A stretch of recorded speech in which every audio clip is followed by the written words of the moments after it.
Hello students, welcome back to my channel. Vishal Gupta आपका teacher. कैसे हो आप सब स्टूडेंट्स? इस वीडियो में मैं आपको बिजनेस स्टडीज़ का क्लास 12 2024-25 का सीबीएसई ने जो लेटेस्ट सैम्पल पेपर रिलीज़ किया है उसको कंटिन्यू कराने जा रहा हूं। बच्चों, इस वीडियो में हम जो क्वेश्चंस करेंगे वो करेंगे 3 मार्क्स वाले, 21, 22, 23 एंड 24।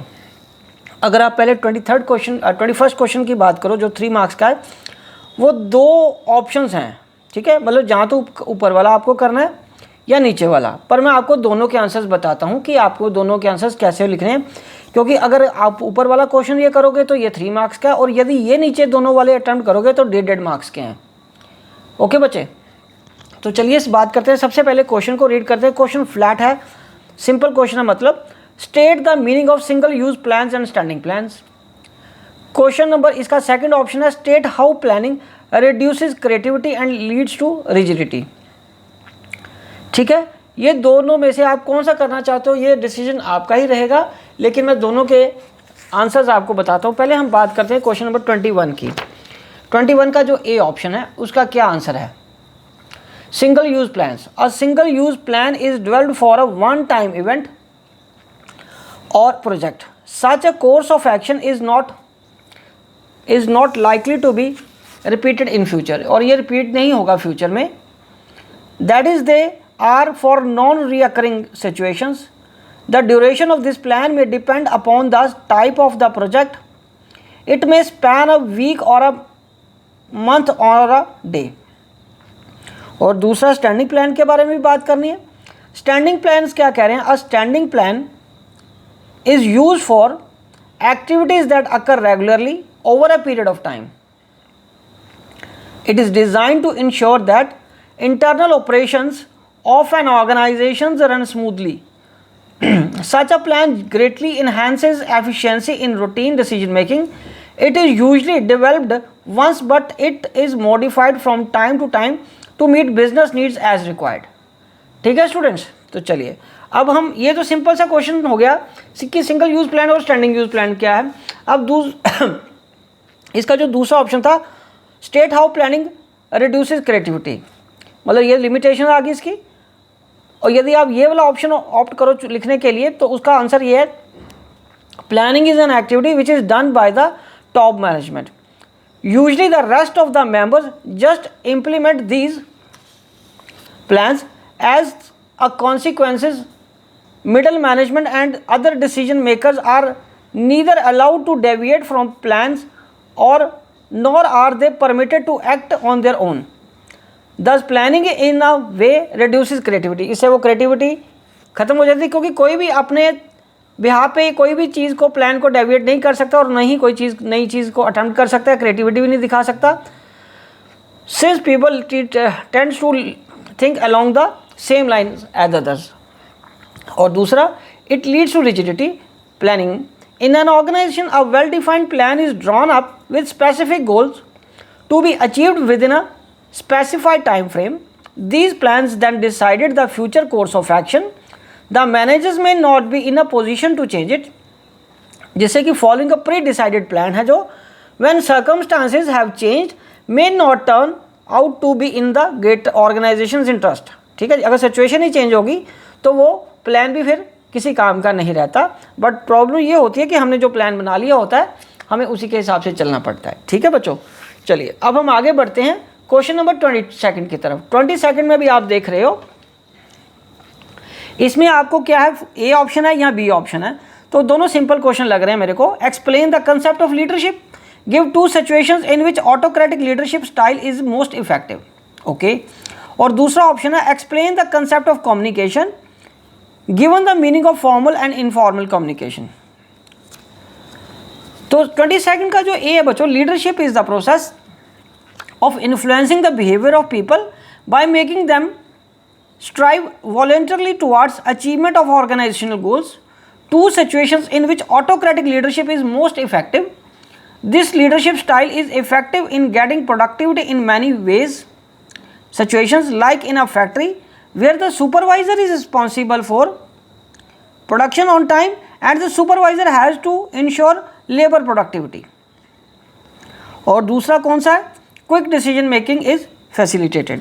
तो आपको एक तो पहले लीडरशिप का मतलब बताना था, फिर वो 2 सिचुएशंस बतानी थी जहाँ पे ऑटोक्रेटिक लीडरशिप स्टाइल सबसे ज़्यादा इफेक्टिव हो सकता है।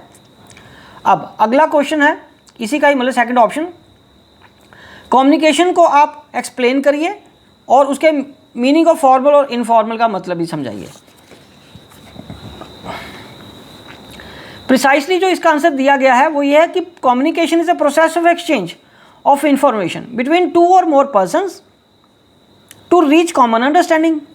मीनिंग ऑफ फॉर्मल कम्युनिकेशन क्या है? Formal communication flows through official channels designed in the organisation chart.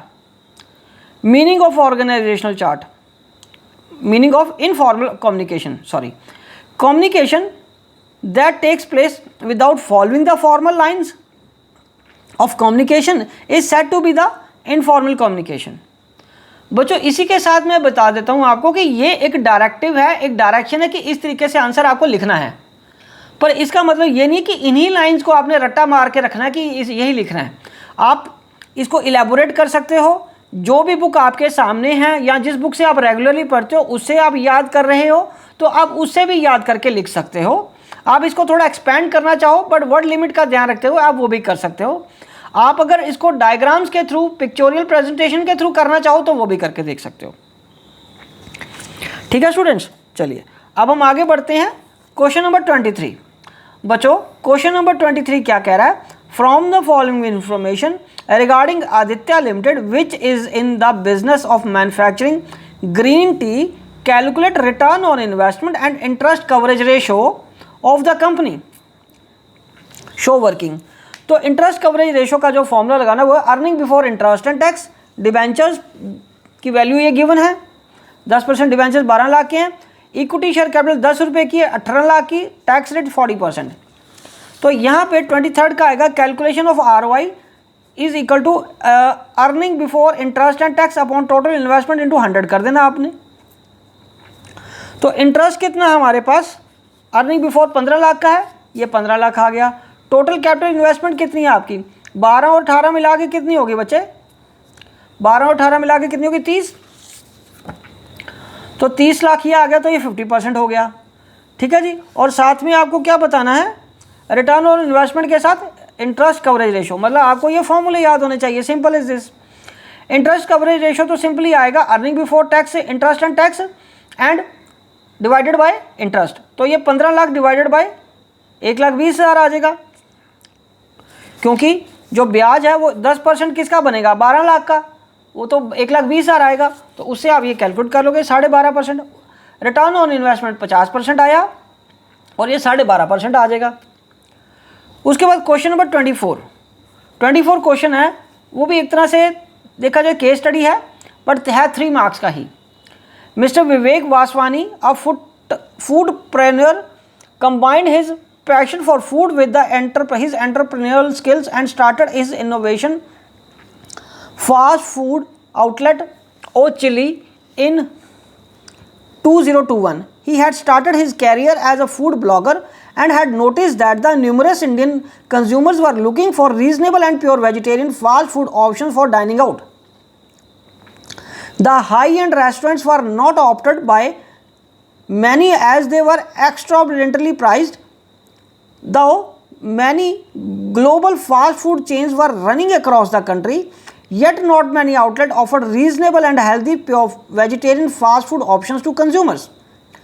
O Chili became a pioneer in offering a healthy and delicious variety of food. What came as a surprise for the consumers was that even without using onion or garlic in the pasta sauce, marinade and ketchup, the food could actually taste great. The company witnessed an increase in the net profit 26% in its second financial year and became a market leader.